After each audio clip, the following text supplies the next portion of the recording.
नमस्कार शेतकरी मित्रांनो, मी तुमचा संतोष आपल्या शेतकरी मित्र 1994 यूट्यूब चॅनलवर सर्वांचे स्वागत आहे। तर मित्रांनो, कांदा पात पिवळी का पडते याविषयी माहिती बघणार आहोत। तर मित्रांनो, व्हिडिओ स्किप न करता बघावा, आपल्याला सर्व माहिती मिळेल। तर चला जाणून घेऊया।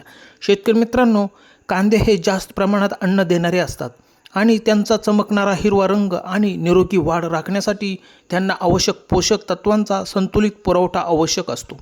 जर तुमच्या मातीत नायट्रोजन, सल्फर किंवा मॅग्नेशियम सारख्या प्रमुख पोषक तत्वांची कमतरता असेल तर तुमच्या कांद्यांच्या झाडांची पाने अशा प्रकारे तुम्ही बघू शकता।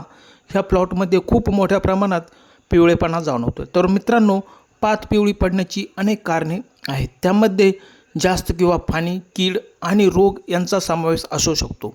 तर शेतकरी मित्रांनो, त्याच्यासाठी उपाययोजना जर केल्या तर पिवळेपणापासून कांदे वाचवू शकता। पिवळी पाने म्हणजे या स्टेजला तुम्ही मातीमध्ये नायट्रोजन आणि इतर आवश्यक पोषक तत्वांचा समतोल राखण्यासाठी खते द्या। तर शेतकरी मित्रांनो, कांद्याला नियमितपणे आणि योग्य प्रमाणात पाणी द्या।